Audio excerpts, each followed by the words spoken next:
ఓం నమో వెంకటేశాయ.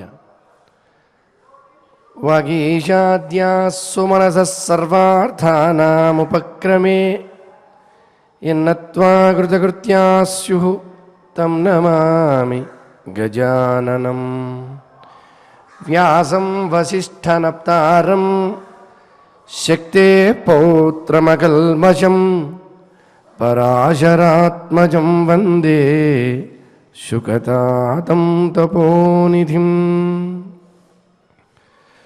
సువర్ణవర్ణో భుజగోపవీతి నాగాంతకో విష్ణురథః సుపర్ణః ప్రహ్లాదవద్భాగవతాగ్రగణ్యః ఖగేశ్వరో వో శుభమాతనోతు.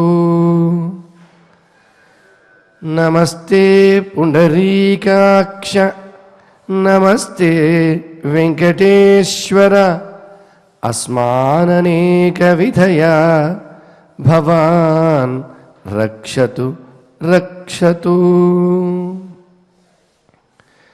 నారాయణం నమస్కృత్య నరం చైవ నరోత్తమం దేవీం సరస్వతీం వ్యాసం తతో జయముదీరయేత్. యోऽन्तః ప్రవిశ్య మమ వాచమిమాం ప్రసుప్తాం సంజీవయత్యఖిలశక్తిధరస్వధామ్నా అన్యాంశ్చ హస్తచరణశ్రవణత్వగాదీన్ ప్రాణాన్నమో భగవతే పురుషాయ తుభ్యం.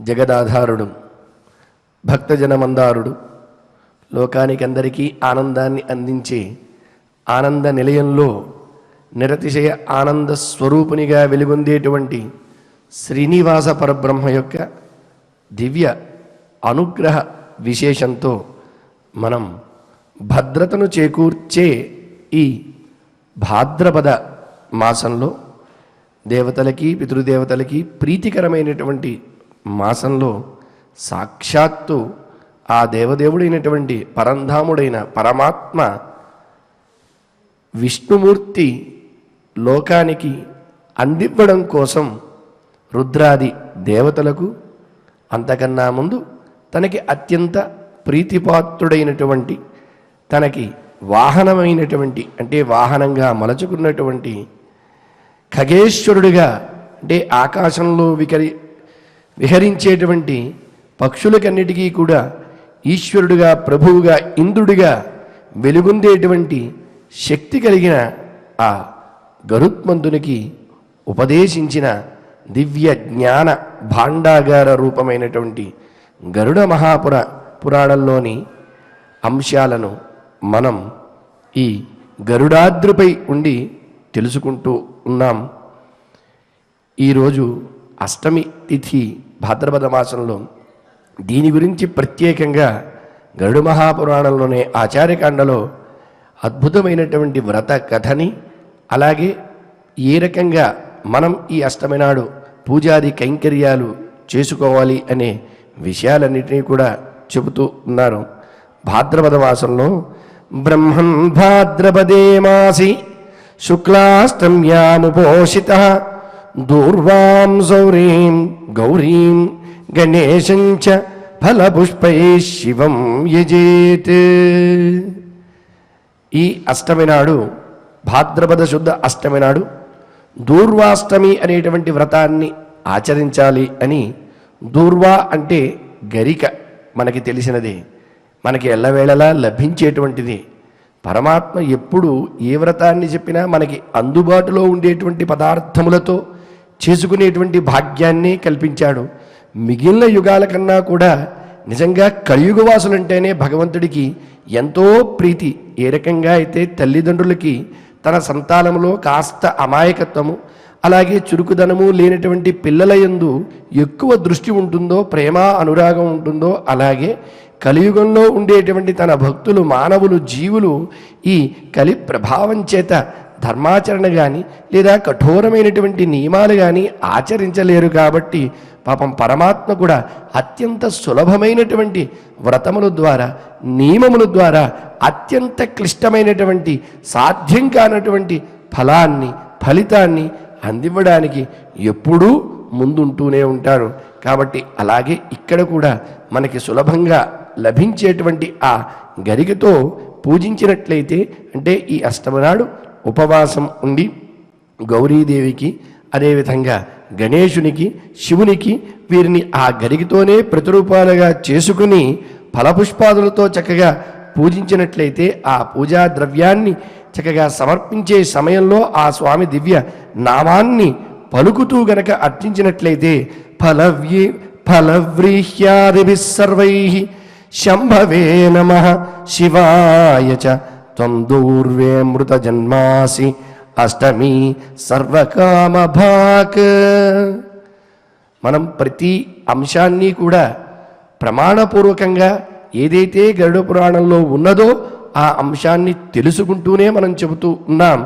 ఇది ఉన్న విషయాన్ని తెలియజెప్పేదే తప్ప డిస్కవరీ అంటారు కదా, అంటే దాని పొర తీసి ఇది ఉంది అని చెప్పడం తప్ప ఇన్వెన్షన్ కాదు, కొత్తగా కనిపెట్టింది కాదు. మరుగున పడిపోతూ మనకి తెలియకుండా అంతరించిపోతూ ఉన్నటువంటి దాన్ని తిరిగి మనం దృష్టిపథంలోకి తెచ్చుకుని ఆచారంలోకి తెచ్చుకున్నట్లయితే భగవంతుడు ఎన్నో మనకి ఇచ్చినటువంటి వాటిని మన కంటికి పొర కప్పుకొని కనబడట్లేదు అనుకుంటే అది మన యొక్క అజ్ఞానమే అవుతుంది. కాబట్టి అలా కాకుండా ఆ పొరలు తెరలు తొలగించి మనకి తన తత్వాన్ని ఆవిష్కరించడం కోసం మనకు తిరుమల తిరుపతి దేవస్థానం వారు ఎన్నో ధార్మికమైనటువంటి కార్యక్రమాలు నిర్వహిస్తూ ఉన్నారు. ఇదంతా ఆ భగవంతుని యొక్క ప్రేరణతోనే జరుగుతోంది. కాబట్టి మనం కూడా శ్రద్ధగా ఇందులో ఉండేటువంటి మంచి విషయాలు ఏవైతే ఉన్నాయో వాటన్నిటినీ తెలుసుకునే ప్రయత్నం చేస్తూ ఉండాలి. ఆ ప్రక్రియలో ఇక్కడ మనకి ఎవరైతే ఈ రకంగా ఆ గరికతో దేవారాధన చేస్తారో శంభవే నమః అంటూ, అలాగే శివాయ నమః మంగళకరుడైనటువంటి ఆ పరమాత్మని ధ్యానిస్తారో వారికి సర్వకామ భాక్, వారు ఏవైతే కోరికలు కోరుకుంటారో త్రికరణ శుద్ధిగా వ్రతాన్ని ఆచరిస్తూ అవన్నీ కూడా అందిస్తాడయ్యా అని చెబుతూ, త్వం దూర్వే మృత జన్మాసి వందితా చ సురాసురైః సౌభాగ్యం సంతతిం కృత్వా సర్వకార్యకరీ భవ. ఆ జగత్తుకు తల్లిదండ్రులైనటువంటి వారిద్దరినీ కూడా సేవించినట్లయితే వారు మనకి సత్సంతానాన్ని అందిస్తారు. అంతేకాదు, ఈనాడు ఎవరైతే అగ్ని పక్వం కానటువంటి ఆహారాన్ని స్వీకరిస్తారో, అనగ్ని అంటే అగ్నిపక్వం కానటువంటి ఆహారాన్ని వారు ముచ్యతే బ్రహ్మహత్యయా, బ్రహ్మహత్య చేయడం ద్వారా ఎటువంటి పాతకం వస్తుందో, పాపం వస్తుందో అంతటి పాపాన్ని కూడా హరించేటువంటి శక్తి కలిగినటువంటిది ఈ వ్రతం. దేవతాదులందరూ కూడా ఆచరించినటువంటి వ్రతమయ్యా ఈ దూర్వాష్టమి అనేటువంటి వ్రతము అని ఆ వ్రత వైభవం గురించి, ఆ వ్రతంలో గరికతో ఏ రకంగా ఆరాధించాలి షోడశోపచారములతో అనేటువంటి అంశాన్ని సాక్షాత్తు దైనందిన జీవితంలో మనం చేసుకునేటువంటి విషయాలని చెబుతున్నటువంటి పురాణం గరుడ మహాపురాణం అన్న విషయం మరొక మారు మనం స్పష్టం చేసుకోవాలి. అంతేకాదు, ఆ పరంధావుడైన పరమాత్మ అయినటువంటి లీలామానుష విగ్రహ స్వరూపుడైనటువంటి పరమాత్మ యొక్క దివ్య తత్వాన్ని ద్వాపరయుగంలో అవతరించినటువంటి ఆ శ్రీకృష్ణ పరమాత్మ యొక్క అత్యంత సఖీమణిగా వెలుగొందినటువంటి రాధాష్టమి అంటే రాధాదేవి జన్మించినటువంటి రోజు కూడా ఈ భాద్రపద శుద్ధ అష్టమి అని కూడా చెబుతారు. దీనికి ఆ విధమైనటువంటి ప్రశస్తి కూడా మనకి కనబడుతోంది. ఈ రోజున ప్రత్యేకించి రోహిణి నక్షత్రం ఉన్న సమయంలో అష్టమి రోహిణి కలిసి వస్తే ఇంకా భాగ్యం అని చెప్పి యుగపురుషునిగా ఆ శ్రీకృష్ణ పరమాత్మని చక్కగా కీర్తించాలి. ముందు వచ్చినటువంటి అష్టమిలో ఆ పరమాత్మ ఆవిర్భవించాడు. తరువాత అనుసరిస్తూ ఈ రాధాదేవి కూడా ఆవిర్భవించింది అని కూడా చెబుతూ ఉంటారు. అదేవిధంగా విద్ధ అయినటువంటి అంటే సప్తమి పొద్దున్న ఉండి అష్టమి రాత్రి ఉన్నట్టయితే ఈ వ్రతం మరింత ఉత్కృష్టమైనటువంటి ఫలితాన్ని అందిస్తుందని. అంతేకాదు ఈనాడు గనక మనం ఆ రాధాసహితుడైనటువంటి శ్రీకృష్ణ పరమాత్మని గనక మనం పూజించినట్లయితే 3 జన్మలలో చేసినటువంటి పాతకములన్నీ కూడా హరించుకుపోతాయి అని. కార్యావిత్థాభిసప్తమ్య హంతి పాపం త్రిజన్మనః. 3 జన్మల్లో చేసినటువంటి పాపాన్ని హరించేటువంటి ఉత్తమమైనటువంటి వ్రతంగా దీన్ని చెబుతూ ఈ వ్రత సమయంలో స్వామిని ఎంత సులభంగా ఎంత హాయిగా మనం అర్చించుకోవచ్చు అన్న విషయాల్ని కూడా చెబుతూ ఇక్కడ కొన్ని శ్లోకరూపమైనటువంటి మంత్రాలను అందిస్తూ అక్కడ శ్రీకృష్ణ పరమాత్మ యొక్క ప్రతిమకు చక్కగా అర్ఘ్యపాద్యాది షోడశోపచారాలను శ్లోకరూప మంత్రసహితంగా సమర్పించినట్లయితే ఆయన పరమప్రీతుడవుతాడు అని చెప్పి ఒక వేదికపై చంద్రుణ్ణి అదేవిధంగా రోహిణిని శ్రీకృష్ణ భగవాన్ని ఉంచి పూజించాలి అని చెబుతూ ఆ సమయంలో అర్ఘ్యాదులు సమర్పించేటప్పుడు చెబుతూ స్నానమంత్రం కింద అక్కడ యజ్ఞాయ యజ్ఞేశ్వరాయ యజ్ఞపతయే యజ్ఞ సంభవాయ గోవిందాయ నమో నమః ఈ శ్లోకాన్ని చెబుతూ చక్కగా అక్కడ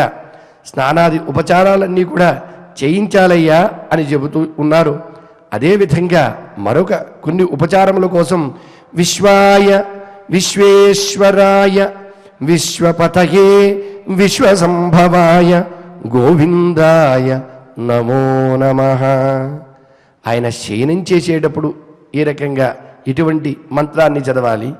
సర్వాయ సర్వేశ్వరాయ సర్వపతయే సర్వసంభవాయ గోవిందాయ నమో నమః. విచిత్రం చూడండి, ఇక్కడ గోవిందాయ నమో నమః అని చెబుతూ ఉన్నారు. స్వామికి అనేక నామాలు, నామాలతో పూజింపబడేటువంటి స్వామి వెంకటేశ్వరుడు. కానీ ఎన్ని నామములు ఉన్నప్పటికీ కూడా ఆ స్వామికి ప్రీతికరమైనది ఇక్కడికి రాగానే అప్రయత్నంగా భక్తుని నోటి వెంట వచ్చేటువంటిది గోవిందనామం. అందుచేతనే స్వామికి కూడా ఆ గోవిందనామం అంటే ఎనలేనటువంటి ప్రీతిత. ఎన్ని అవతారాలు ఉన్నప్పటికీ కూడా ఆబాల గోపాలంతో తాను విహరించినటువంటి ఆ యమునా నది జలాల దగ్గర ఆ గోపికలతో వారితో ఉన్నటువంటి సరస సల్లాపాలవన్నీ కూడా మదిలో మెదిలి ఆ గోవింద నామ శబ్దం చెవిన పడగానే ఆనందపరవశుడైపోతాడుట ఆనంద నిలయాధీశుడు. అంతేకాదు ఒకప్పుడు ఆ గోవులను రక్షించినటువంటి గోవర్ధనాన్ని ఉద్ధరించినటువంటి ఆ వైనం గుర్తుకు వచ్చి ఒక్కసారి నా భక్తులందరినీ నేను కాపాడాలనేటువంటి భావన కూడా కలుగుతుందిట. అదేవిధంగా అనేక మంది రాక్షసుల్ని, శకటాసురాది రాక్షసుల్ని, బకాసురాది రాక్షసుల్ని భంజించినటువంటి వైనం గుర్తుకు వచ్చి ఎవరైతే తన భక్తుల్ని పీడిస్తూ ఉంటారో అటువంటి దుష్టుల్ని శిక్షించడానికి నేనున్నాను అని ముందుకు ఉరకలేసుకుంటూ వస్తాడుట. అందుచేతనే పెద్దలు సాక్షాత్తు ఆ పరమాత్మని పరంధామని గోవిందా గోవిందా అని కొలవవే మనసా అని అన్నమాచార్యులు కూడా కీర్తించాడు. అటువంటి శ్రీకృష్ణ పరమాత్మని తత్స్వరూపుడైన శ్రీ వెంకటేశ్వర స్వామిని మనం నిత్యం ఇక్కడ గోవిందా గోవిందా అని పలుకుతూ ఉంటాం. అలా పలకమని మనకి చెప్పేటువంటి మహాపురాణం గరుడ మహాపురాణం. ఇందులో స్వామికి ఉపచార సమయంలో చెప్పే ప్రతి చోట గోవిందాయ నమో నమః అని చెప్పారు. కాబట్టి విష్ణు వైభవాన్ని, విష్ణు తత్వాన్ని మనకి తెలియజెప్పేది ఇది అని మరొక మారు స్పష్టపరుచుకుంటూ ముందుకు వెళితే ఈ అష్టమి నాడు చక్కగా పుష్పజల చందనయుక్త జలాలతో దానిని శంఖంలో పోసి మనం మోకాళ్లపై కూర్చుని చక్కగా ఆ స్వామిని అర్చించాలి. అర్చించేటప్పుడు మనం క్షీరోదార్ణవ సంభూత అత్రినేత్ర సముద్భవ గృహాణార్ఘ్యం శశాంకేశ రోహిణ్యా సహితో మమ జానుభ్యాం అవనీంగత్వా చంద్రాయార్ఘ్యం నివేదయేత్ క్షీరోదార్ణవ సంభూత అత్రినేత్ర సముద్భవ అంటూ మనం ఈ రకంగా ఆ స్వామిని ఎవరైతే చక్కగా అర్చిస్తారో పూజిస్తారో అని మనసులో ఆ స్వామి దివ్య నామాలన్నీ కూడా పఠించాలి అని ఇక్కడ ఈ పురాణంలో దామోదరం పద్మనాభం కేశవం గరుడధ్వజం, ఎక్కడ స్వామి ఉంటాడో అక్కడ గరుత్మంతుడు ఉంటాడు. ఎప్పుడు స్వామివారు ఎక్కడికి వెళ్ళాలా అని సర్వసన్నద్ధుడై గరుత్మంతుడు కూడా ఒక కాలు వెనుకకు మడిచి ఒక కాలు ముందుకు చాచి సర్వసన్నద్ధతను ప్రదర్శిస్తూ ఉంటాడు. అదే గరుడ వాహనంలో కూడా ఆ స్వరూపాన్ని మనం వీక్షిస్తూ ఉంటాం. నిత్యం స్వామిని సేవించేటువంటి భాగ్యం కలిగిన వాడు, తన పతాకాన్ని కలిగిన వాడు కాబట్టి గరుడ ధ్వజుడిగా పరమాత్మ ఇక్కడ కీర్తింపబడుతున్నాడు. అంతేకాదు గోవిందం అచ్యుతం దేవం అనంతమపరాజితం అధోక్షజం జగద్బీజం సర్గస్థిత్యంత కారణం అనాదినిధనం విష్ణుం త్రిలోకేశం త్రివిక్రమం నారాయణం చతుర్బాహుం శంఖచక్ర గదాధరం. ఇలా ఆ స్వామిని కీర్తించేటువంటి అనేక శ్లోక రాజాల్ని ఇందులో మనకి అందించారు. ప్రతి నిత్యం చక్కగా మనం వీటిని పఠించవచ్చు. నన్ను ఒకసారి ఒక బంధువులే అడిగారు, గరుడ పురాణం చెబుతున్నారట కదా, కానీ పొద్దున్నే గరుడ పురాణం ఏమిటండి అనేటువంటి సంశయాన్ని కూడా రేకెత్తిచ్చారు. నేను కూడా దీని గురించి తెలియని సమయంలో కొంచెం వారు వీరు వింటే అనుకున్నాను. కానీ ఒక్కసారి ఆ గ్రంథం గురించి మా గురుజనులు అదేవిధంగా గురువులందరూ చెప్పినప్పుడు ఆ పుస్తకాన్ని తీసి చదివినట్లయితే దాని గురించి ఇతపూర్వం చెప్పినటువంటి పెద్దలందరి యొక్క వాక్కుల్ని పరిశీలించినట్లయితే ప్రతినిత్యము ఆరాధించేటువంటిది మన నిత్య జీవితంలో మనలో ఇమిడి ఉన్నటువంటి పురాణమే గరుడ పురాణము. అసలు మనిషి పరిపూర్ణుడు అవడానికి ఉపయోగపడే పురాణమే గరుడ పురాణము అనేటువంటి సత్యం మనకి స్పష్టమవుతూ ఉంటుంది. భగవత్ ఆరాధన విషయాల్ని ఎన్నింటిలో ఇందులో చక్కగా మన కోసం స్పష్టంగా తెలియజేశారు. అత్యంత సులభంగా చేసుకునేటువంటి అవకాశాన్ని కల్పించారు. ఈ శ్లోక పరంపర చూస్తూ ఉంటే ప్రాతరారభ్య స్మరణీయ శ్లోకాలన్నీ మనకి ఇందులో కనబడుతూ ఉంటాయి. అక్కడ అరణ్యం, వనం, అందులో మనకి కావలసింది మనం తీసుకునే ప్రయత్నం చేయాలి. కానీ దానిని వెతుక్కోలేక కనిపెట్టలేక అది ఎందుకు పనికిరాదు అనేటువంటి భావన మన దోషం అవుతుంది, కానీ మరొకరిది కాదు అని మరొక మారు మనం తెలుసుకుంటూ ఇక్కడ ఏ దేవం దేవకీ దేవి వసుదేవాదజీ జనత్ భౌమస్య బ్రాహ్మణో గుప్త్యై తస్మై బ్రహ్మాత్మనే నమః. అనేక రకాలుగా దేవకి సుతుడిగా ఉన్నటువంటి వాడు, యశోదకి ఆనందం కలిగించినటువంటి ఆ దేవదేవుడైనటువంటి శ్రీకృష్ణ పరమాత్మని అష్టమి నాడు శ్రద్ధగా భక్తితో మనం అర్చించాలి.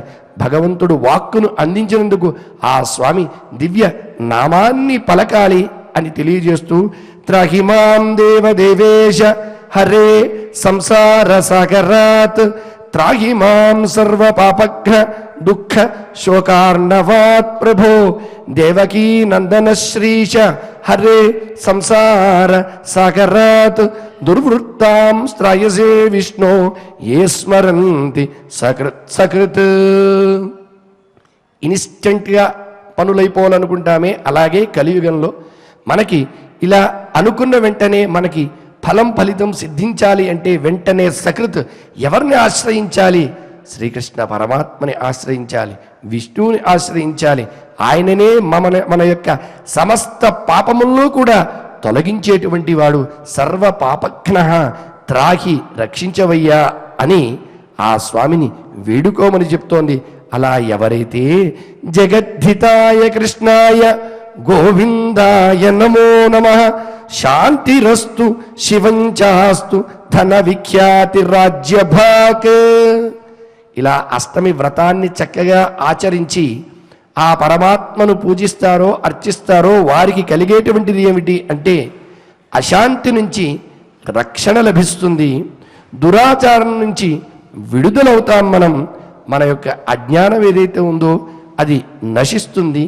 అన్నిటినీ మించి మనశ్శాంతి లభిస్తుంది, తద్వారా శుభం కలుగుతుంది. అలాగే ధర్మాచరణ చేయడం ద్వారా ధనం లభిస్తుంది. ఆ ధనంతో మనం గనక చక్కని కార్యక్రమాలు చేసినట్లయితే కీర్తి కూడా లభిస్తుంది. ఇలా ఎవరైతే ధర్మాచరణ చేస్తారో, అర్థాన్ని సద్వినియోగం చేస్తారో వారందరూ కూడా లోకంలో మంచి గుర్తింపును పొందుతారు.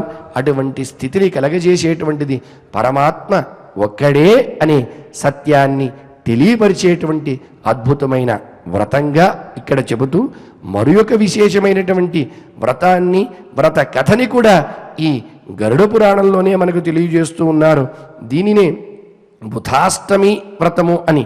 అంటే అష్టమి నాడు, అది కూడా బుధవారం గనక వచ్చినట్లయితే బుధగ్రహాన్ని ఆరాధించాలని, అలాగే ఆ బుధగ్రహాన్ని ఆరాధించడానికి కావలసినటువంటి ఒక దివ్యమైనటువంటి మంత్రాన్ని కూడా ఇక్కడ ఉపదేశిస్తూ ఉన్నారు.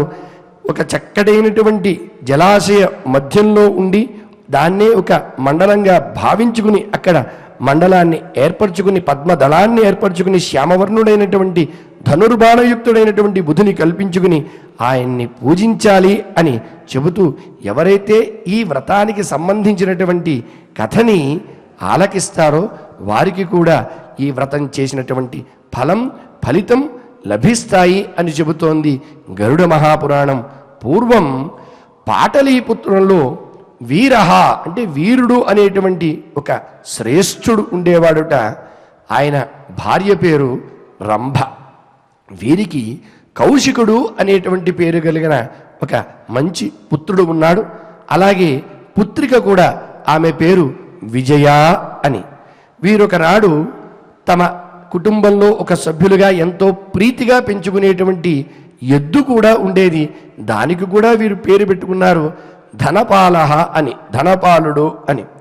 ఒకనాడు ఒక గ్రీష్మ ఋతువు కాలంలో ఆ ఎద్దును తీసుకుని దానికి ఆహారం కోసం జలాదులు కూడా ఆ తటాకాలు పరిసర ప్రాంతంలో స్వేచ్ఛగా స్వీకరించేటువంటి ఆహారం కోసం, గడ్డి కోసం తీసుకెళ్తూ ఉంటే ఒక నదిలో దిగగానే కొంతమంది దొంగలైనటువంటి గోపాలకులు అక్కడికి వచ్చి ఆ ఆవుని, ఆ ఎద్దుని తీసుకుని పారిపోయారట. పాపం ఆ ఎద్దు గురించి అన్వేషిస్తూ కౌశికుడు ఎంతో వారి కుటుంబ సభ్యుల్లో ఒకరిగా పెరిగినటువంటిది, పైగా వారు ధర్మాచరణ చేసేటువంటి వారు కాబట్టి, సకల జీవులు యందు ప్రీతి కలిగిన వారు కాబట్టి, దాని మీది ప్రీతితో చాలా దుఃఖంతో దాన్ని అన్వేషిస్తూ అక్కడ ఉన్నటువంటి తీర ప్రాంతాన్ని అంతటినీ కూడా వెతుకుతూ ఉన్నాడట. ఈ లోపల అక్కడికి ఈయన ఇంకా రాలేదు బిడ్డ అనే ఉద్దేశంతో తల్లి, అదేవిధంగా కూతురు కూడా ఇద్దరూ ఆ గంగా ఎక్కడైతే నీరు ఉందో ఈయన వెతుకుతున్నాడో ఆ ప్రాంతానికే చేరుకున్నారట. ఈ లోపల వెతికి నీరసం వచ్చింది, ఆకలి వేసింది. కాబట్టి ఎక్కడైనా ఆహారం దొరుకుతుందేమో చూద్దామని అలా ముందుకు వెళుతూ ఉంటే కొంతమంది దివ్య స్త్రీలు అక్కడ ఏదో అర్చనాదులు పూజలు చేస్తూ వారికి దర్శనమిచ్చారట. వారి దగ్గరికి వెళ్ళి, తను నీరసపడ్డాడు సరే, తనతో పాటు ఉన్నటువంటి తల్లి సోదరి కూడా ఉంది కాబట్టి ఆ సోదరి నీరసించిపోతోందనే ఉద్దేశంతో, అమ్మా కాస్త జలాలుంటే ఇప్పించండి అని వారిని వేడుకుని, మీరు చేస్తున్నటువంటి ఈ వ్రతం ఇదంతా ఏమిటమ్మా అని అడిగారట. ఇప్పుడు ఆ దివ్య స్త్రీలు వారికి, అయ్యా మేము చేసేటువంటి ఈ వ్రతం బుధదేవునికి చేసేటువంటి వ్రతం, కోరికలు తీరేటువంటి వ్రతం, దీన్ని మేము చేస్తూ ఉన్నాము. ఈ వ్రతం అయిపోయిన వెంటనే మీకు జలాలు అందిస్తాము అని చెప్పి వారిని చూసి ఆనందపడి పాపం వారికి జలాల్ని అందించారట. అది చూసినటువంటి అతనికి ఈ వ్రత ప్రసాదం ఎప్పుడైతే జలాల్ని వీటిని స్వీకరించాడో వెంటనే 2-3 అడుగులు ముందుకు వేయగానే తన ఎద్దు తనకి తారసపడింది. ఆహా, వెతుకుతున్నటువంటి తీగ కాలికి కనబడినట్లుగా చక్కగా దర్శనమిచ్చినట్టు దాన్ని చూసి మురిసిపోయాడు. ఓహో, ఈ వ్రత ప్రభావం చేత ఇది జరిగింది కాబోలు అనుకుని వారి ఆశీర్వచనాలు తీసుకున్నాడు. ఆ దివ్య స్త్రీలు చక్కగా వెళ్ళిపోయారు అచ్చటి నుంచి. తాను కూడా ఈ వ్రతాన్ని ఆచరిస్తే బాగుంటుందనే సంకల్పంతో, అలాగే తన సోదరికి ధర్మతత్పరుడైనటువంటి వారినిచ్చి, ధర్మశ్రేష్ఠునిచ్చి వివాహం చేయాలనేటువంటి సత్సంకల్పంతో ఈ బుధ వ్రతాన్ని ఆచరించాడుట. అలా ఆచరించగానే కౌశికుడికి ఎనలేనటువంటి సంపద కలిగింది, రాజ్యం సిద్ధించింది.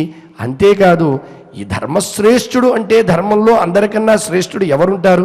సాక్షాత్తు యమధర్మరాజు తప్ప.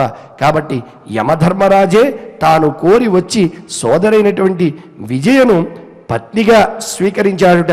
నీవు నా గృహస్వామిగా ఉండి నా ఇంటిని అలంకరించు అని చెప్పి, ఎక్కడికైనా నువ్వు స్వేచ్ఛగా సంచరించవచ్చు కానీ అదిగో ఆ గది తలుపు మాత్రం తీయవద్దు సుమా అని చెప్పాడట. లోకంలో ఉండేటువంటి సర్వసామాన్యమైనటువంటి నైజం ఏది వద్దు అంటే ముందు మన మనస్సు అక్కడికి వెళుతుంది.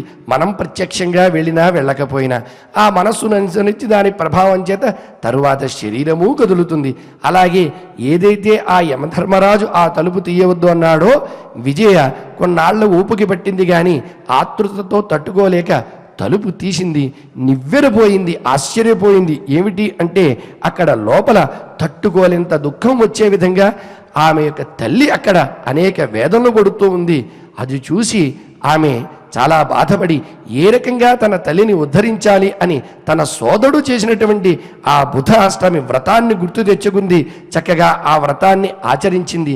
ఆ వ్రతాన్ని ఆచరించడం చేత ఆమె ఆ పాశముల నుండి విడివడి చక్కగా స్వర్గాది లోకాలకు చేరుకుంది అని ఇలా ఈ వ్రత ప్రభావం చేత ఎవరైతే నరకయాతనాదులు అనుభవిస్తూ ఉంటారో అవన్నీ కూడా తొలగించుకుని స్వర్గాది సుఖాలు పొందుతారయ్యా అని అష్టమి తిథి నాడు పగలు వ్రతం చేసి రాత్రి నక్త వ్రత నియమాన్ని గనక పాటించినట్లయితే చక్కగా అష్టమి దినములలో ఒక సంవత్సర కాలం లేదా యథాశక్తి ఈ వ్రతాన్ని ఆచరించి చివరికి గోదానం చేసినట్లయితే వాడు ఇంద్ర పదవి లభించేటువంటి స్థాయిని పొందుతాడయ్యా, సద్గతిని పొందుతాడయ్యా.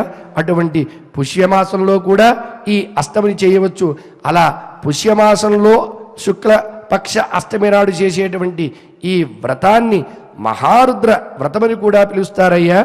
అందులోనూ 2 పక్షముల్లోనూ కూడా బుధవారం గనక అష్టమి వచ్చినట్లయితే ఇంకా ఆ వ్రతికి ఎవరైతే వ్రతాన్ని ఆచరిస్తారో వారికి కలిగేటువంటి ప్రయోజనం చెప్పనలవి కానటువంటిది. అటువంటి భాగ్యం కలుగుతుందయ్యా అని అత్యద్భుతమైనటువంటి ఈ అష్టమిని పురస్కరించుకుని గరుడ పురాణం ఎన్నో రహస్యాలను ఎంతో నియమనిష్టలతో ఆచరించే వారికి కలిగేటువంటి ప్రయోజనాలను కూడా మనకు తెలియజెప్పింది. కాబట్టి ఈ అష్టమి తిథి నాడు మనం ఈ రకంగా గరుడ పురాణాంతర్గత విషయాలను కూడా తెలుసుకున్నాం. అలాగే మనకి కథాభాగంలో నిత్యం చెప్పుకునే అంశంలో చూసినట్లయితే శ్రీ మహావిష్ణువు రుద్రునికి అదేవిధంగా గరుత్మంతుడికి ఇది వరకు నేను దీని గురించి సవివరంగా జ్ఞానాన్ని అందించానయ్యా.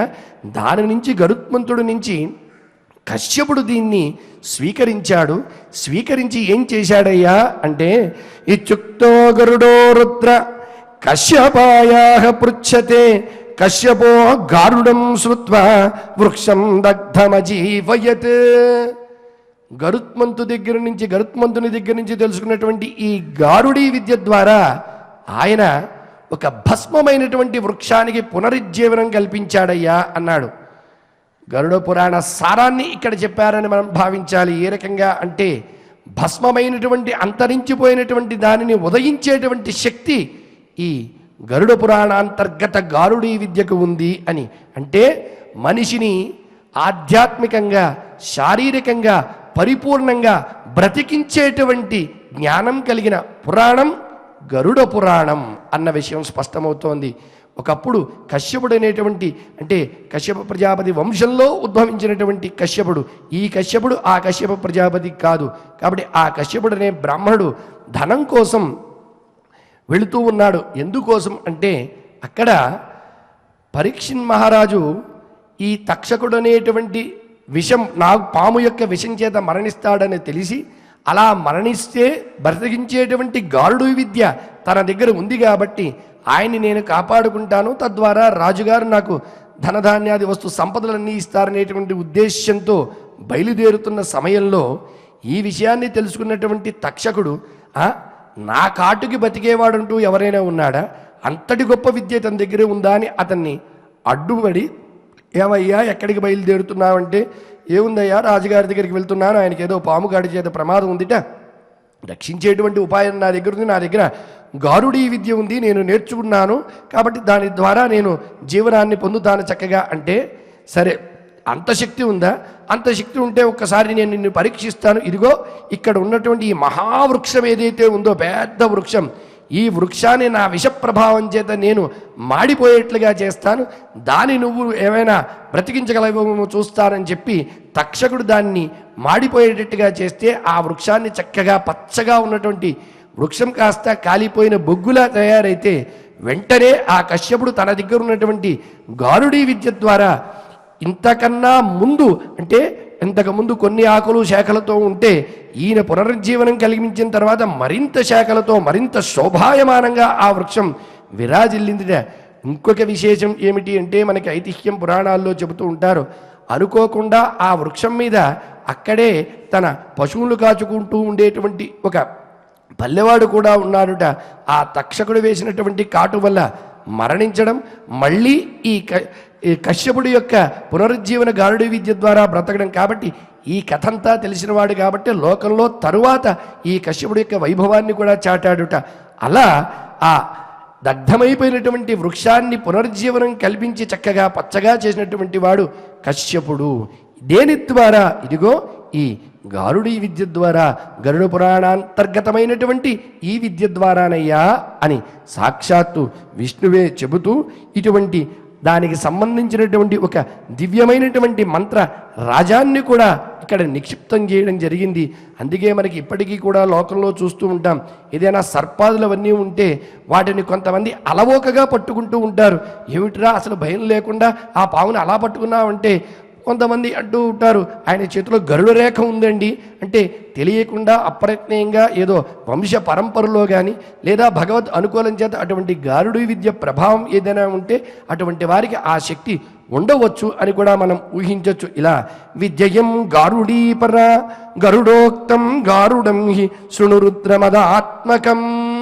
ఇటువంటి వైభవోపేతమైనటువంటి ఈ గారుడీ విద్యలన్నీ కూడా బోధించేటువంటి గరుడ పురాణాన్ని నేను చెప్పబోతున్నానయ్యా రుద్రా అని చెప్పి ఇలా గరుడ పురాణం నిరంతరము కూడా మన జీవితంలో ఇమిడి ఉన్నటువంటిది, నిత్య నైమిత్తికమైనటువంటి సమస్త క్రియలలో కూడా ఉన్నటువంటిదే అన్న విషయం ఇటు వ్రతకథలు చూసినా మనకి అర్థమవుతుంది.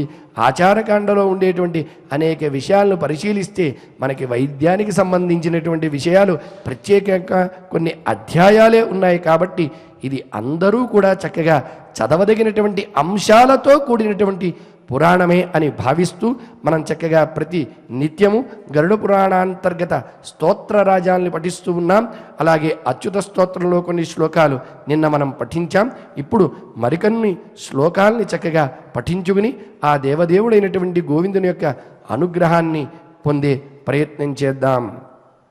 అథ గరుడ మహాపురాణే ఆచారకాండే శ్రీ అచ్యుత స్తోత్రం బ్రహ్మోవాచ జయ గోపవపుః కృష్ణ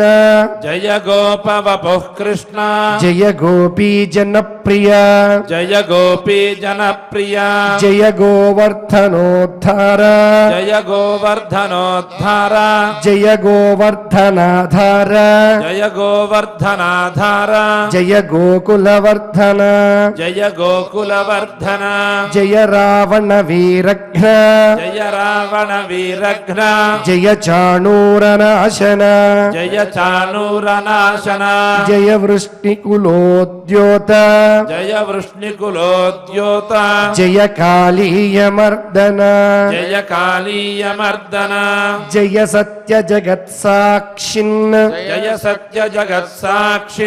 జయ సర్వార్థ సాధక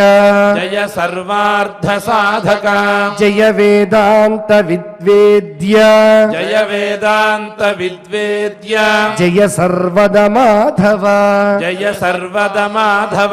జయ సర్వాశ్రయావ్యక్త జయ సర్వగమాధవ జయ సూక్ష్మచిదానంద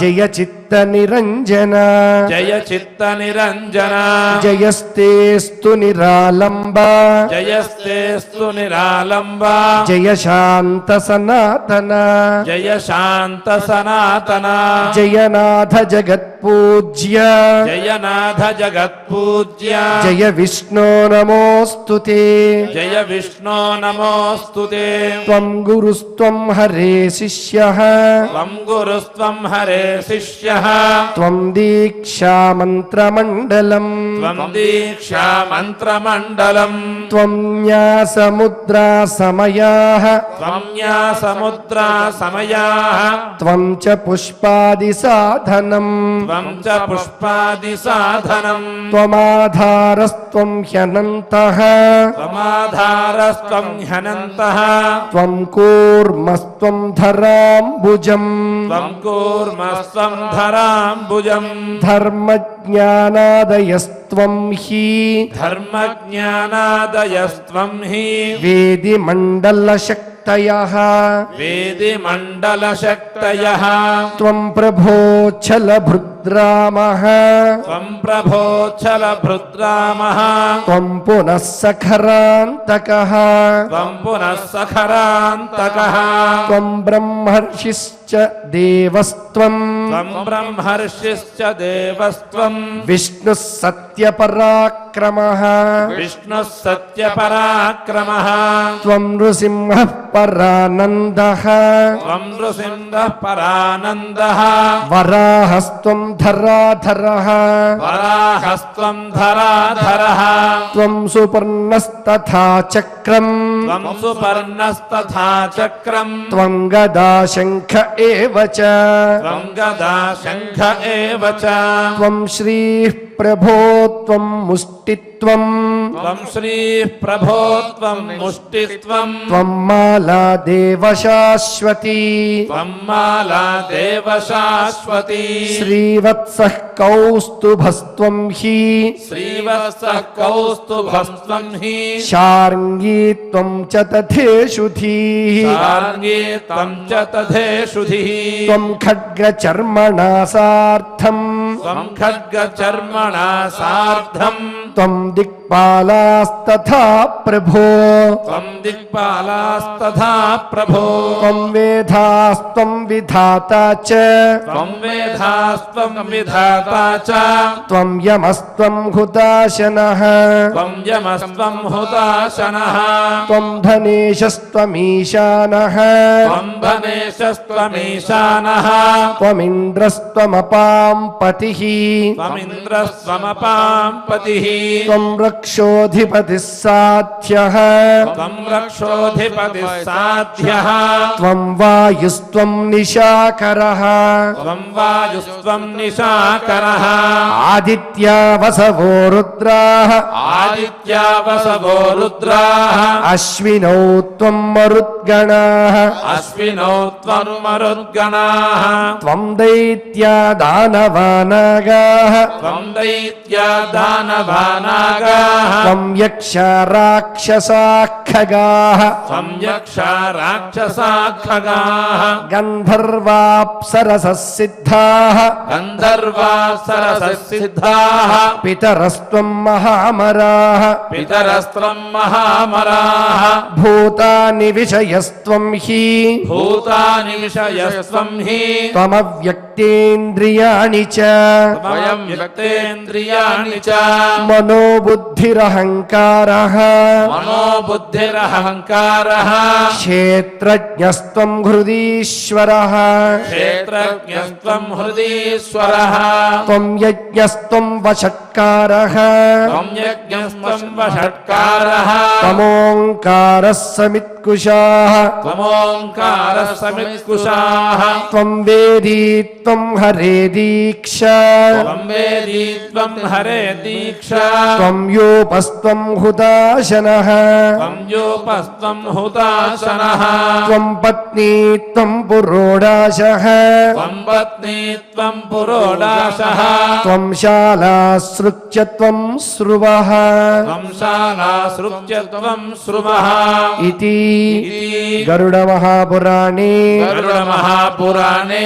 ఆచారకాండే ఆచారకాండే శ్రీ అచ్యుత స్తోత్రం శ్రీ అచ్యుత స్తోత్రం సర్వకాల సర్వావస్థల యందు సర్వత్రా వ్యాపించి ఉన్నటువంటి పరమాత్మ యొక్క దివ్య తత్వాన్ని ఆవిష్కరిస్తూ అంతా నీవే అయి ఉన్నావు స్వామి, అలాగే నీ ఆయుధములని పిలువబడేది నీవే అయి ఉన్నావు, అవన్నీ మాకు నిరంతరం కూడా రక్షణ కలిగించాలి అనేటువంటి ఉద్దేశంతో యజ్ఞస్వరూపునిగా ఇక్కడ భావిస్తూ యజ్ఞంలో ఉపయోగించేటువంటి సమస్త మంత్రస్వరూపానివి నీవే, ఆ మంత్రం చేత తెలియబడేటువంటి వాడివి నీవే, అశ్విని రుద్రాది దేవతలు నీవే అయి ఉన్నావయ్యా, అలాగే పురోడాశమై యజ్ఞంలో ఉపయోగించేటువంటి సృక్ స్రువం ఇవన్నీ కూడా నీవే అయి ఉన్నావని ఆ యజ్ఞస్వరూపుడైన యజ్ఞవరాహ క్షేత్రంలో ఆ దేవదేవుని చక్కగా స్తుతించేటువంటి భాగ్యాన్ని మనకు శ్రీనివాస పరబ్రహ్మ ప్రసాదించాడు. కాబట్టి ఇటువంటి భాగ్యం నిరంతరం మనకు లభించాలి అని ప్రార్థిస్తూ మనము చేసేటువంటి క్రియలలో ముఖ్యంగా నేను చెప్పే దాంట్లో కానీ ఏదైనా దోషములు ఉంటే క్షమించమని ఆ స్వామిని వేడుకుంటూ క్షమాప్రార్థనాదులతో, అలాగే ఈ ఫలం ఏదైనా ఉంటే ఈ ఫలం సర్వస్వము ఆ స్వామి చరణార విందముల యొద్ద ఉంచుతూ భగవత్ సమర్పణ చేస్తూ నేటి కార్యక్రమాన్ని మనం మంగళాంతంగా ముగించుకుందాం. అథ క్షమా ప్రార్థన యదక్షరపద భ్రష్టం మాత్రాహీనం చ యద్భవేత్ తత్సర్వం క్షమ్యతాం దేవ నారాయణ నమోస్తుతే. అధలోకక్షేమ ప్రార్థన సర్వే భవంతు సుఖినః సర్వే సంతు నిరామయాః సర్వే భద్రాణి పశ్యంతు మా కశ్చిత్ దుఃఖభాగ్ భవేత్. అథ భగవత్ సమర్పణం కాయేన వాచా మనసేంద్రియైర్వా బుద్ధ్యాత్మనా వా ప్రకృతే స్వభావాత్ కరోమి యద్యత్ సకలం పరస్మై నారాయణాయేతి సమర్పయామి. అథ మంగళం శ్రియకాంతాయ కళ్యాణ నిధయే నిధయేర్థినాం శ్రీవేంకట నివాసాయ శ్రీనివాసాయ మంగళం.